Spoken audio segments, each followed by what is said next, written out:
بسم اللہ الرحمن الرحیم۔ محترم سامعین، سیرت-un-Nabi صلی اللہ علیہ وآلہ وسلم 1 سے 6 تک کے واقعات۔ اس دور کے واقعات سے آپ کو اندازہ ہوگا کہ حق کس طرح اپنے آپ کو منوا لیتا ہے۔ کہاں وہ وقت تھا کہ اللہ تعالیٰ کا پیارا نبی اپنے ایک ساتھی کے ساتھ رات کے اندھیرے میں اپنے محبوب وطن کو چھوڑ دیتا ہے اور اہل وطن اس کے ساتھیوں کے جانی دشمن بن جاتے ہیں۔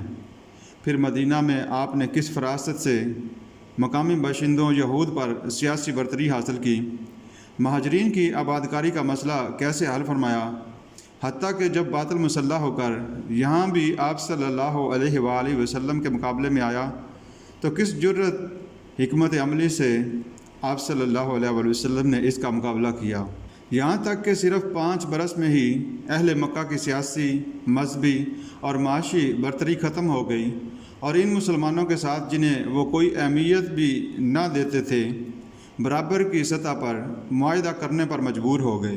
اس سے تاریخ نے ثابت کر دیا کہ معاہدے کی شرائط جو بظاہر مسلمانوں کے خلاف نظر آنے والی تھیں، مسلمانوں کی فتح مبین میں بدل گئیں۔ یہ سب حیرت انگیز بھی ہے اور سبق آموز بھی ہے، کیونکہ اس سے ہمیں سبق ملتا ہے کہ مشکل ترین حالات میں بھی حق کا دامن نہیں چھوڑنا چاہیے، کیونکہ فتح بالآخر حق کی ہی ہوتی ہے۔ سامعین، جب رسول پاک صلی اللہ علیہ وآلہ وسلم مکہ سے ہجرت کر کے 3 دن غار سور میں رہے اور پھر عام راستوں کی بجائے تقریباً غیر آباد راستوں سے ہوتے ہوئے 8 روز کے سفر کے بعد 8 ربیع الاول 14 نبوی کو دوپہر کے وقت قبا پہنچے۔ قبا مدینہ سے چند میل کے فاصلے پر ہے اور مدینہ کا ہی ایک محلہ سمجھا جاتا ہے۔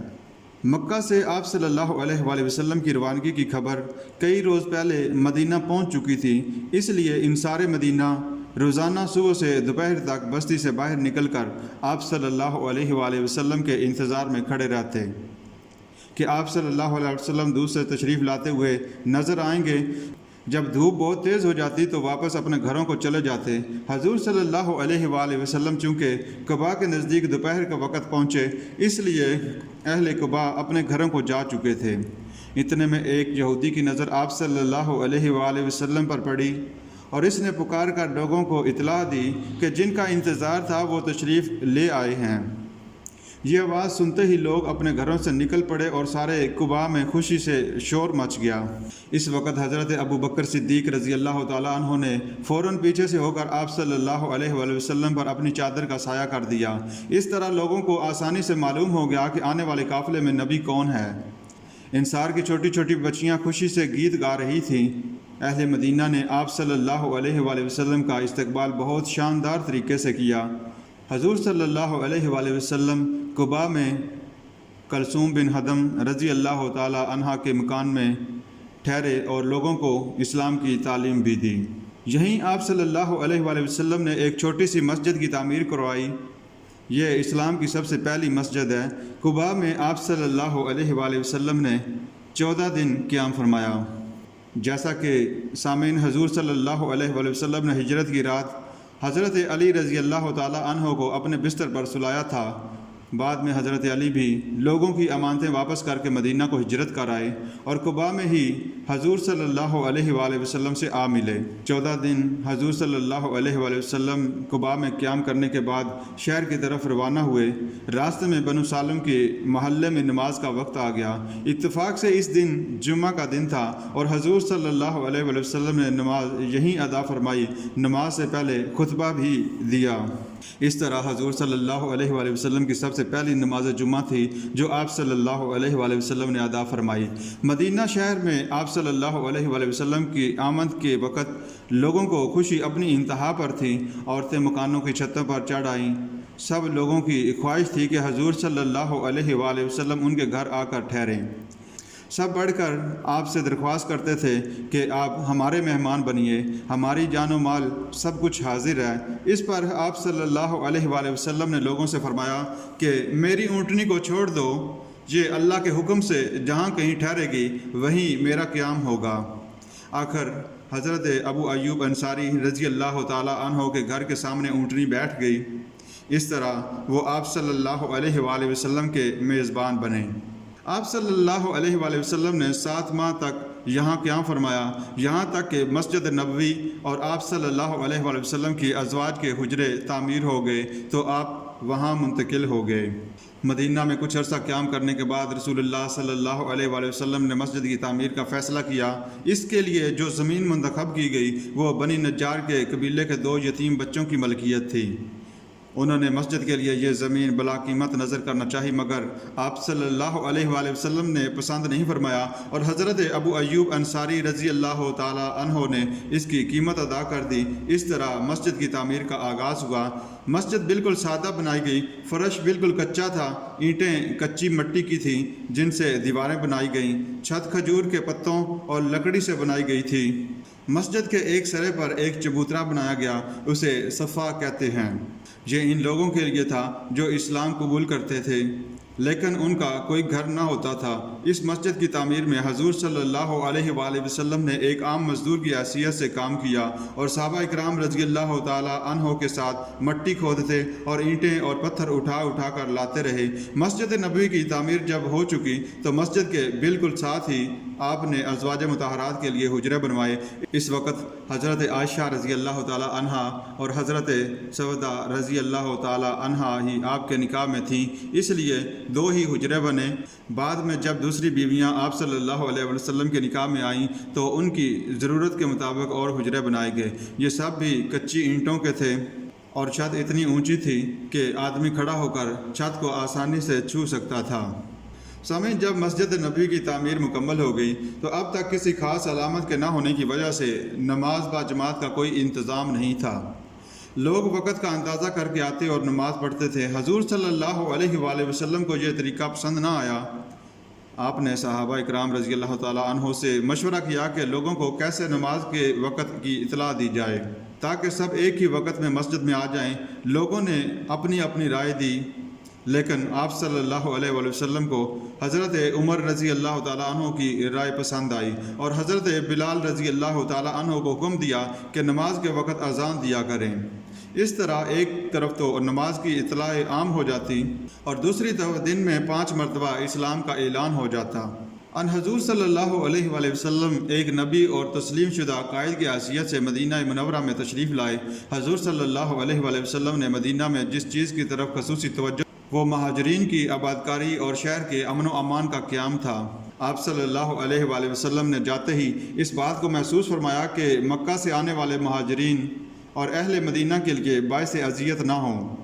اس کے ساتھ ہی آپ صلی اللہ علیہ وسلم کو یہ خیال بھی تھا کہ جنہوں نے دین کی خاطر انتہائی تکلیفیں برداشت کی ہیں اور اپنے گھر، وطن، رشتہ دار، مال و دولت سب کچھ چھوڑ کر مدینہ آ گئے ہیں، اب زیادہ پریشان نہ ہوں۔ آپ صلی اللہ علیہ وآلہ وسلم نے تمام انصار و مہاجرین کے درمیان عقد مواخات یعنی بھائی چارے کا معاہدہ قائم فرما دیا تاکہ حق پر ساتھ دیں گے اور ایک دوسرے کے ساتھ ہمدردی اور غمخواری کریں گے۔ اس مواخات سے آپ صلی اللہ علیہ وآلہ وسلم نے مسلمانوں میں مہاجرین اور انصار کے تعلقات کو نہایت خوشگوار بنا دیا۔ ایک مہاجر اور ایک انصاری کے درمیان مواخات قائم ہو گئی۔ مثلا حضرت ابو بکر صدیق رضی اللہ تعالی عنہ کے دینی بھائی خارجہ بن زبیر انصاری رضی اللہ تعالی عنہ ہوئے اور عمار بن یاسر رضی اللہ تعالیٰ عنہ اور حذیفہ بن یمان رضی اللہ تعالیٰ عنہ میں بھائی چارہ مستحکم ہوا۔ اس عہد مواخات کو انصار مدینہ نے اس خلوص اور احتیاط سے نبھایا کہ تاریخ میں کوئی دوسری مثال نہیں ملتی۔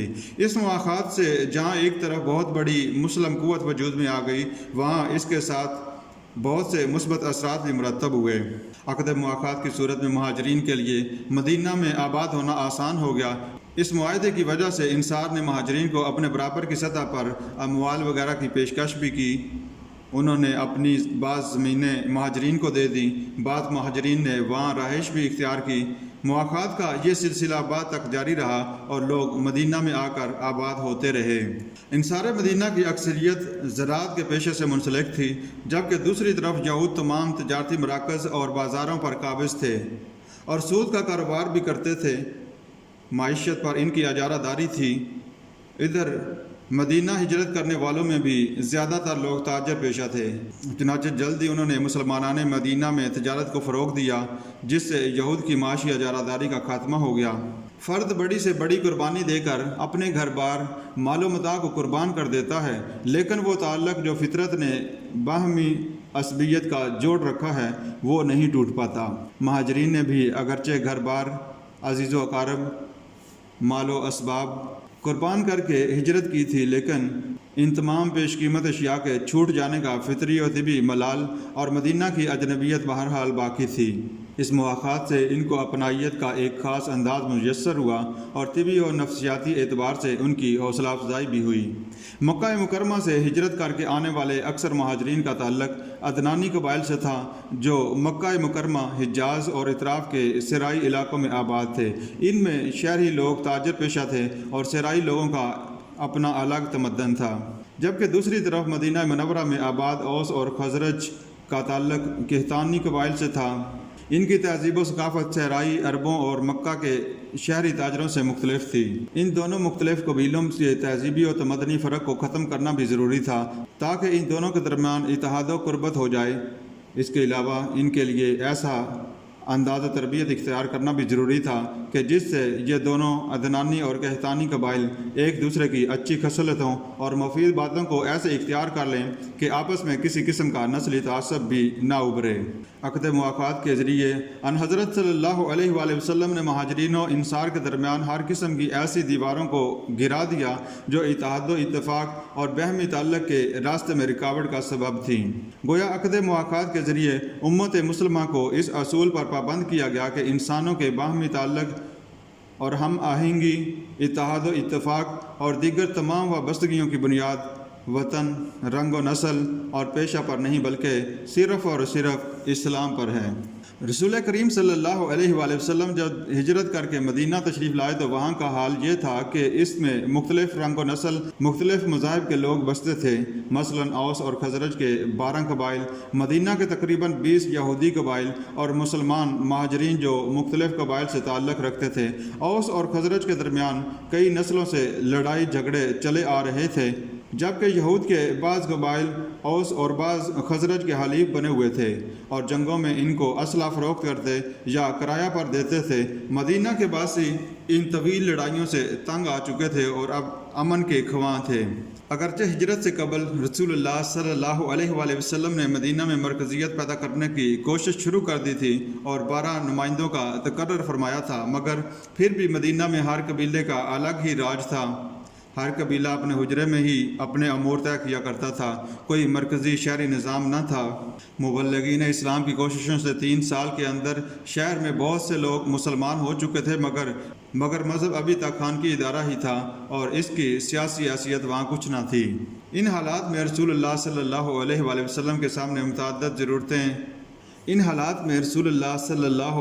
وسلم کے سامنے کچھ متعدد ضرورتیں پیش آئیں۔ ان میں نمبر 1 اپنے اور مقامی باشندوں کے حقوق و فرائض کا تعین، نمبر 2 مہاجرین مکہ کی آبادکاری اور نئی شہریت کے اصول و ضوابط کا تعین، نمبر 3 شہر کے غیر مسلم عربوں اور خاص کر یہودیوں سے سمجھوتا، نمبر 4 شہر کی سیاسی تنظیم اور فوجی مدافعت کا اہتمام، نمبر 5 قریش مکہ سے مہاجرین کو پہنچے ہوئے جانی و مالی نقصانات کا ازالہ۔ ان اغراض و مقاصد کو مد نظر رکھتے ہوئے رسول اللہ صلی اللہ علیہ وآلہ وسلم نے ہجرت کر کے مدینہ آنے کے چند مہینے بعد ہی ایک دستاویز مرتب فرمائی جو کہ وہاں کے باسیوں کا دستور العمل قرار پایا اور میثاق مدینہ کے نام سے معروف ہوا۔ اس کی حیثیت اگرچہ ایک آئینی حکم نامے کی سی ہے، مگر چونکہ آئین ایک طرح کا عہد نامہ ہوتا ہے جو ایک طرف حکومت اور دوسری طرف افراد کے حقوق و فرائض کا تعین کرتا ہے۔ میثاق مدینہ کا متن الفاظ کی کمی بیشی کے ساتھ مختلف کتب حدیث و سیرت میں ملتا ہے۔ قدیم ترین سیرت نگار ابن اسحاق نے اس دستاویز کا مکمل متن نقل کیا۔ اس کے علاوہ امام ابو عبید نے ایک دوسری سند کے ساتھ بھی اس کا متن نقل کیا۔ مورخین اور سیرت نگاروں میں ابن سعد، بلازری، تبری، زرقانی، ابن کثیر وغیرہ نے بھی اس کے متن کے حصے نقل کیے۔ کتب احادیث میں بخاری و مسلم کے علاوہ مسند احمد، سنن دارمی، سنن ابی داؤد میں بھی اس میثاق کا ذکر ملتا ہے۔ اس دستاویز کے 2 حصے تھے۔ حصہ اول دفعہ نمبر 1 تا 30 پر مشتمل ہے، حصہ دوم دفعہ نمبر 24 تا 52 پر مشتمل ہے۔ پہلے حصے میں مہاجرین و انصار کے متعلق، جبکہ دوسرے حصے میں غیر مسلموں بالخصوص یہودی قبائل وغیرہ کے حقوق و فرائض بیان کیے گئے۔ سامعین، میثاق مدینہ کی تمام دفعات کا اگر مختصراً ذکر کیا جائے تو ان میں نمبر 1، یہ سب مسلمان مہاجرین و انصار دوسرے لوگوں کے مقابلہ میں ایک امت ہیں۔ نمبر 2، خون بہا اور فدیہ کا جو طریقہ پہلے سے چلا آتا تھا اب بھی قائم رہے گا۔ نمبر 3، معاہدے کے تمام فریق خواہ مسلمان ہوں یا یہودی اپنے اپنے مذہب کے مطابق زندگی گزارنے میں آزاد ہوں گے۔ نمبر 4، یہود اور مسلمان آپس میں اچھا تعلق رکھیں گے اور ایک سیاسی وحدت کے طور پر اکٹھے رہیں گے۔ نمبر 5، یہود یا مسلمانوں میں سے کسی ایک فریق کو لڑائی پیش آ جائے تو دوسرا فریق اس کی مدد کرے گا۔ نمبر 6، کوئی فریق قریش کو امان نہ دے گا۔ نمبر 7، مدینہ پر حملے کی صورت میں دونوں فریق مل کر اس کا دفاع کریں گے۔ نمبر 8، کسی دشمن سے اگر ایک فریق صلح کرے گا تو دوسرا بھی شریک صلح ہوگا، لیکن مذہبی لڑائی اس سے مستثنیٰ ہوگی۔ نمبر 9، اس عہد نامے کے پابند لوگوں میں جب کبھی کسی معاملے میں اختلاف پیدا ہوگا تو آخری فیصلہ حضور صلی اللہ علیہ وآلہ وسلم کا مانا جائے گا۔ نمبر 10، کوئی بھی حضور صلی اللہ علیہ وآلہ وسلم کی اجازت کے بغیر جنگ کے لیے نہ نکلے گا۔ اس طرح رسول پاک صلی اللہ علیہ وآلہ وسلم نے مقامی آبادی سے جو معاہدہ فرمایا اسے ہم سیاسی زبان میں دستور کہہ سکتے ہیں۔ بلا شبہ یہ دنیا کا پہلا تحریری دستور ہے۔ اس میں شامل جماعتوں نے خوشی سے اس پر رضامندی کا اظہار کیا۔ اس کے اہم نتائج: مدینہ کے اس نئے منظم معاشرے میں اللہ تعالیٰ کی حاکمیت اور اس کے قانون کو بنیادی اہمیت حاصل ہو گئی۔ نمبر 2، سیاسی، قانونی اور عدالتی لحاظ سے آخری اختیار حضرت محمد صلی اللہ علیہ وآلہ وسلم کے ہاتھ میں آ گیا۔ دفاعی لحاظ سے مدینہ اور اس کے ارد گرد کی پوری آبادی ایک متحد طاقت بن گئی، اور دفاعی لحاظ سے بھی مرکزی اور فیصلہ کن اختیار حضور صلی اللہ علیہ وآلہ وسلم کے پاس آ گیا۔ اس دستوری معاہدے سے باضابطہ طور پر اسلامی ریاست کا قیام عمل میں آیا۔